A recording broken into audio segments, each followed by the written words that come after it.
लक्ष्य crash course Bhojpur में आज मैं आप लोगों को अवयवों का योग यानी एडिशन ऑफ मैट्रिक्स पढ़ाने जा रहे हैं। 12th का अवयव चैप्टर का टॉपिक है, जिसमें हम लोग ये जानेंगे कि दो अवयवों का या दो से अधिक मैट्रिक्स का योग किस प्रकार से करेंगे। तो सबसे पहले चीज ध्यान रखे रहेंगे, दो अवयवों का योग तभी संभव है जब दोनों अवयव की कोटि समान हो। कोटि समान होने का मतलब कि यदि एक अवयव की कोटि m गुने n है तो दूसरे के भी m गुने n होगी, तभी जाकर के योग किया जा सकता है। जैसे मैंने लिखा है कि एडिशन अवयवों का एडिशन ऑफ मैट्रिक्स, यदि A बराबर एक मैट्रिक्स है Aij, इसकी कोटि दिया गया है m गुने n और दूसरा मैट्रिक्स Bij, इसकी भी कोटि m गुने n है, यानी दोनों अवयव हो तो इनका योग यानी a प्लस बी। तो a प्लस बी करने का मतलब है कि पहले वाले अवयव के एलिमेंट का सम दूसरे वाले अवयव के संगत एलिमेंट से हो जाएगा। जैसे मैं यहाँ पर इस बात को लेकर के ये रेखांकित किया गया बताया उदाहरण में। फिलहाल मैं पहले इसको क्लियर कर ले। a प्लस बी बराबर Aij n गुने n प्लस देखिए कोटि बराबर है, जब कोटि बराबर है तो इनका समेशन संभव है, यानी इसको जोड़ा जा सकता है। तो जोड़ना है तो संगत सदस्य जुड़ते हैं, जैसे इसका Aij दूसरे वाले मैट्रिक्स के Bij से जुड़ रहा है और जो मैट्रिक्स मिलेगा एडिंग करने पर उसकी भी कोटि यानी ऑर्डर m गुने n का ही होगा। एक एग्जाम्पल की बात करते हैं, ये एग्जाम्पल भी है और ये क्वेश्चन भी समझ लीजिएगा। ये क्वेश्चन आपका आया हुआ है 2019 का क्वेश्चन है। यदि a बराबर 9, 10, 11, 12, 13, 14 तथा b बराबर 11, 10, 9, 8, 7, 6 हो तो a प्लस b ज्ञात कीजिए। या दूसरा क्वेश्चन यही आ गया था दूसरी बार में, तो 2a प्लस 3b का मान ज्ञात करने के लिए बोला। इसमें हम दो क्वेश्चन को लिए हैं। देखा जाए हल मैंने यहां से किया है, हल आपका a बराबर ये दिया है, इस a में मैं 2 से मल्टीप्लाई कर रहे हैं, 2 से गुणा कर रहे हैं। क्यों? क्योंकि सेकंड वाले में 2a और 3b की आवश्यकता है। तो जो मैट्रिक्स a है उसमें मैंने 2 से गुणा कर दिया। तो 2 से जब गुणा करेंगे आपको मालूम होगा कि मैट्रिक्स के गुणनफल में यदि किसी अदिश राशि से यानी किसी कांस्टेंट से यदि मैट्रिक्स से गुणा आप करते हैं तो उस कांस्टेंट का सभी सदस्यों से भी गुणा हो जाएगा। यानी इस 2 का गुणा 9 से करेंगे तो 18, 10 से करेंगे 20 और 11 से करेंगे तो 22। इस प्रकार हमारा नीचे वाले रो में 24, 26, 28 आ गया। दूसरा मैट्रिक्स आपका B दिया है, ये आपको देख रहे हैं 11, 10, 9, 8, 7, 6। इसका भी ऑर्डर आपका 2 into 3 का है, क्योंकि सेकंड वाले में 3 भी निकालने की बात किया था तो इसलिए इस B में मैंने 3 से मल्टीप्लाई किया। 3 से मल्टीप्लाई करने पर 33, 30, 27, 24, 21 और 18 आया। अब हम चूंकि दोनों हम पहले ये फाइंड करेंगे कि a प्लस बी कैसे निकालेंगे। तो a प्लस बी निकालने के लिए matrix a plus matrix b plus कर दिया। और इस प्लस में मैंने आपसे कहा था कि समान कोटि के अवयवों का योग होगा। तो यहाँ आप देख रहे हैं कि दोनों अवयवों की कोटि समान है, 2 गुने 3 की है, तो संगत सदस्य जुड़ जाएंगे। संगत सदस्य का मतलब कि पहले स्थान पर 9 है और दूसरे वाले मैट्रिक्स के पहले स्थान पर 11 है, तो 9 और 11 ऐड हुआ। फिर यहाँ पर 10 है और इसके दूसरे स्थान पर 10 है, तो फिर इसके पहले वाले मैट्रिक्स के थर्ड स्थान पर 11 है और दूसरे वाले मैट्रिक्स के थर्ड स्थान पर 9 है, तो ये ऐड होगा। तो इस तरह से आप देख रहे हो कि 9 प्लस 11, 10 प्लस 10, 11 प्लस 9, और दूसरे रो में जब हम आते हैं 12 प्लस 8 ये हो गया, 13 प्लस 7, 14 प्लस 6, इन सबको जोड़ा गया तो 20 20 20 20 मिल गया 2003। ये आपका 2020 का आया हुआ क्वेश्चन है बोर्ड का, यानी 2020 सारे आपके 2020 मिल गए। इसी तरह से 2a प्लस 3b करना है, तो 2a का मान हम निकाले हैं 18 20 22 24 26, 3b का मान हम लोग निकाले हैं 33 30 27 24 18, इन दोनों को जोड़ा गया तो 18 प्लस 33 51, 20 प्लस 30 50, 22 प्लस 27 49, और 24 प्लस 24 48, 26 प्लस 31 47, 28 प्लस 18 28 प्लस 18 आपका 46 हो रहा है। ठीक है, 28 प्लस 18 28, 10 38 8 46, बिल्कुल सही है। तो इस तरह से 2a प्लस 3b हम लोग निकाल लिए। अब यहां पर हम लोग ये योग समझ गए, योग कैसे निकालना है। एक दो क्वेश्चन आपके ऑब्जेक्टिव में भी रहते हैं और 2 नंबर के भी क्वेश्चन में आपका रहता है। जैसे मैं यहाँ पे क्वेश्चन लिखा, यदि x प्लस वाई बराबर 1 2 3 4 और x माइनस वाई बराबर 5 4 3 2, तो x तथा y का मान ज्ञात कीजिए। तो इसको फाइंड करने के लिए हम लोग क्या करना है, तो देख लीजिए, जैसे आप लोग 10th के बुक में 10th में पढ़े थे, प्रतिस्थापन विधि या विलोपन विधि से समीकरण को हल करते थे, उसी मेथड को मैंने यहाँ यूज करने जा रहे हैं। x plus Y 1 2 3 4, x minus Y 5 4 3 2, क्योंकि विलोपन विधि में एक y प्लस है और y माइनस है, तो ये कट जाएगा, विलोपित हो जाएगा, और x प्लस x मिलकर के ऐड जब करेंगे तो 2x हो जाएगा।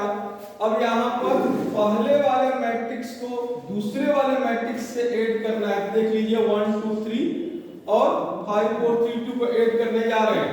आप देखोगे कि a 1 plus 5 6, 2 plus 4 6, 3 plus 3 6, 4 plus 2 6, यानी 2x इज इक्वल टू आपको ये मिला, तो x इज इक्वल टू क्या कहेंगे, 2 से डिवाइड हो जाएगा, यानी सब में 2 से जब हम भाग दे देंगे तो ये 6/2 6/2 6/2 यानी 3 3 3 आ जाएंगे। x की वैल्यू ये हो गई। फिर आपको ये जानकारी होगा, जब x के मान को समीकरण 1 में रख देंगे तो y का मान मिलेगा। उसी तरह से x का मान समीकरण 1 में मैंने रखा, तो ये x का मान है प्लस y बराबर ये मैट्रिक्स, देयरफॉर y बराबर पक्षांतर करेंगे, साइड चेंज करेंगे, ये उधर जाएगा, तो चूंकि इसकी साइन प्लस है तो यहाँ आकर इसकी साइन माइनस हो जाएगा। यहाँ पर थोड़ा सा हम लोग को रोक लेना है, प्लस और माइनस एक ही टाइप से होते हैं, यानी प्लस होने के लिए भी कोटि समान होना चाहिए, माइनस होने के लिए भी कोटि समान होगा, और यदि कोटि समान होगा तो संगत सदस्य अपने आप में सब्ट्रैक्ट हो जाते हैं। ठीक है, और हम लोग जब यहाँ पर y का मान रखा, आकर सब्ट्रैक्ट किया तो 1 - 3 यानी -2, 2 - 3 -1, 3 - 3 0, 4 - 3 यानी 1, ये y का आपका मान हो गया। ऊपर हम लोग ये x का मान ज्ञात किए हैं, तो ये भी आपका क्वेश्चन लगभग हर एक साल बोर्ड में आया हुआ है। कहीं पर x प्लस y लिखा है तो कहीं पर 2x प्लस 3y करके समीकरण बना दिया है, तो आपको समीकरण एलिमिनेशन विधि से निकालना है। तो ये हमारे एडिंग से ये है। अगले वीडियो में हम गुणनफल की बात करेंगे। अब हम लोग यहाँ पर अवयवों का गुणनफल यानी प्रोडक्ट ऑफ मैट्रिसेस पढ़ेंगे। मैट्रिसेस ये काफी इंपॉर्टेंट बात हो जाती है कि दो अवयव का प्रोडक्ट कैसे किया जाएगा, गुणनफल कैसे किया जाएगा। तो इसके लिए मैंने कहा है कि यदि A एक मैट्रिक्स है, दूसरा मैट्रिक्स B है, तो A तथा B का गुणनफल तभी संभव है जब A मैट्रिक्स का स्तंभ यानी कॉलम की संख्या बराबर हो B मैट्रिक्स के रो की संख्या यानी पंक्ति। ठीक है, यानी A का n और B का n, इसका स्तंभ उसकी पंक्ति की संख्या बराबर होगा, तब मल्टीप्लिकेशन संभव है। दूसरी तरह से हम कहेंगे कि आपको मल्टीप्लिकेशन निकालना हो तो इन दोनों की कोटि को आप लिखिए क्रम से m गुना n और n गुना p, और बीच में आप देखेंगे कि जो बराबर यदि मिल गया, बीच में यदि बराबर मिल गया, जैसे n और n बराबर मिला, तो गुणनफल होने के बाद जो मैट्रिक्स बनेगा उसकी कोटि m गुने p है। तो कोई आपसे पूछिए कि भाई दो मैट्रिक्स के गुणनफल की शर्त क्या है, तो दो मैट्रिक्स की गुणनफल की शर्त यही है कि पहले वाले मैट्रिक्स के स्तंभ की संख्या दूसरे वाले मैट्रिक्स के पंक्ति के बराबर यदि हो जाए तो हम लोग कहेंगे कि गुणनफल संभव है। तो यहाँ पर इस प्रकार AB का गुणनफल संभव है और AB की कोटि m गुना p होगा। ठीक है, और ये मल्टीप्लाई होकर के हमारा दोनों मल्टीप्लाई हो गया तो A into B I J m गुने p का मैट्रिक्स मिलेगा। यहाँ पर हम लोग एक चीज, इसी चीज को एक एग्जांपल से हम लोग समझते हैं। यदि A एक मैट्रिक्स है तो उसका A गुना A क्या होगा, ये आपके बोर्ड का आया हुआ क्वेश्चन है वार्षिक परीक्षा का।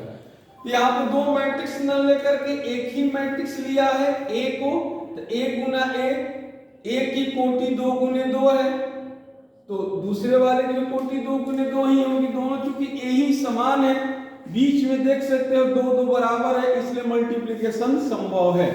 देखिए कैसे हम लोग मल्टीप्लाई करेंगे, तो मैंने एक बात लिखा था कि A तथा B के गुणनफल के लिए A के पंक्ति का गुणनफल यानी A के पहले रो का गुणनफल B के स्तंभों से किया जाएगा, यानी क्रम से, जैसे ये A की पंक्ति है, अब इसका मुझे गुणनफल इसके पहले स्तंभ इसके दूसरे स्तंभ से करना है, और जो करना है उसको प्लस के रूप में लिखना है, क्योंकि आपको मालूम है कि पहला वाला जो हमारा एलिमेंट होता है A11 यानी पहली पंक्ति पहला रो, दूसरा वाला A12 यानी पहली पंक्ति दूसरा स्तंभ। तो इस आधार पर करके लिखना है। तो देखिए कैसे मैं मल्टीप्लाई करें, ध्यान से देखेंगे, 1 गुना 1 प्लस माइनस 1 गुना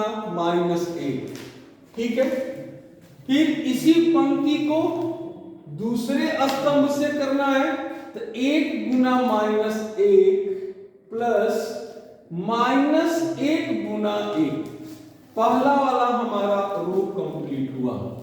फिर अब हम दूसरे रो की बात करेंगे, इसकी बात करेंगे, तो माइनस 1 गुने 1 प्लस 1 गुने माइनस 1, ये लिखा गया। फिर अगला इस पंक्ति का, फिर इसके दूसरे स्तंभ से, तो माइनस 1 गुने माइनस 1। ठीक है, माइनस 1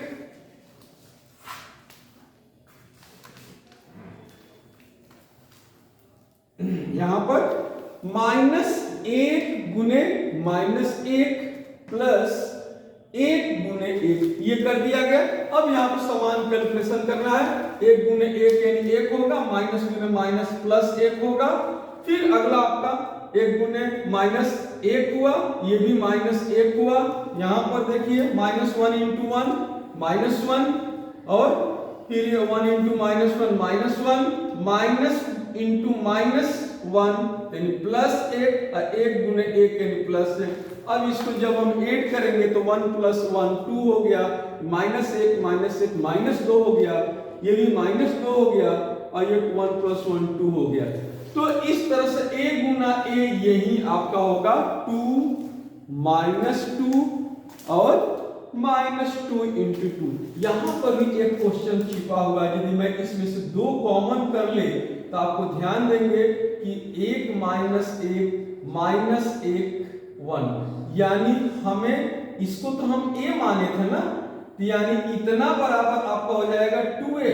तो ऑब्जेक्टिव क्वेश्चन में ये ऑप्शन न दे करके ये दे देता है कि यदि a बराबर इतना है तो a गुने a का मान क्या होगा, तो a गुने a का मान आपका 2a देगा। ये न लिख करके ये लिख देता है। तो इस तरह से थोड़ा सा हम लोग को चालाकी से काम करना है। एक दूसरा मल्टीप्लिकेशन देखा जाए, a बराबर 1 2 3 4 5 6, b बराबर 9 10 11 12 13 14 दिया है। पहला आपका काम होगा कि डिसाइड करेंगे कि मल्टीप्लिकेशन संभव है कि नहीं है। बिल्कुल संभव है। 2 गुना 3 इसका स्तंभ दूसरे वाले के पंक्ति के बराबर है, 3 3 बराबर है। तो आपको जो मैट्रिक्स मिलेगा क्या मिलेगा, 2 गुने 2 का एक आव्यूह प्राप्त होगा। अब मल्टीप्लाई करने की बारी आई। हमने a का मान लिखा, फिर b का मान लिखा। मैं आपको कहा था कि पंक्ति का गुणनफल रो से होगा, पहला रो, फिर इसी पंक्ति का गुणनफल दूसरे रो से होगा। तो इस प्रकार से आप देखेंगे कि 1 गुणे 9 प्लस 2 गुणे 11 प्लस 3 गुणे 13, ऐसे मैंने किया। फिर अगले वाले में 1 गुणे 10 2 गुणे 12 3 गुणे 24। इस तरह से जब मैंने गुणा किया तो आप देख रहे हो 70 76 169 184 ये आपको मिल रहा है। एक तीसरा मैं फिर इंपॉर्टेंट क्वेश्चन की बात करने जा रहे हैं। यदि a बराबर लैम्डा 0 1 1, b बराबर 1 0 2 1, तो तथा a स्क्वायर बराबर b, एक कंडीशन लगा दिया कि यदि a गुना a में a से गुणा करोगे तो a स्क्वायर होगा, और a स्क्वायर b है तो लेम्डा का मान ज्ञात कीजिए। देखिए मैं यहाँ पर क्योंकि टाइम प्लेस की थोड़ी सी कमी थी, a गुना a कर रहे हैं, a का मान हमने रख दिया, यहाँ पर भी a का मान रखा, मल्टीप्लाई किया। मल्टीप्लाई करने पर a स्क्वायर हमें मिल रहा है लेम्डा स्क्वायर 0 लेम्डा प्लस 1। अब चूंकि कंडीशन में बोला है कि a स्क्वायर बराबर b है, तो हम लोग a स्क्वायर और फिर उधर से b का मान लेकर रख दिया। 2 आव्यूह बराबर हो गए, 2 आव्यूह बराबर तो दोनों के संगत मान बराबर होते हैं, यानी लेम्डा स्क्वायर बराबर 1 और लेम्डा प्लस 1 बराबर 1, यानी लेम्डा इक्वल टू 1 होगा। दोनों जगह से लेम्डा की वैल्यू हमारी 1 1 आ रही है। तो इस तरह से इस क्वेश्चन में भी लेम्डा का मान होगा। फिर अगले वीडियो में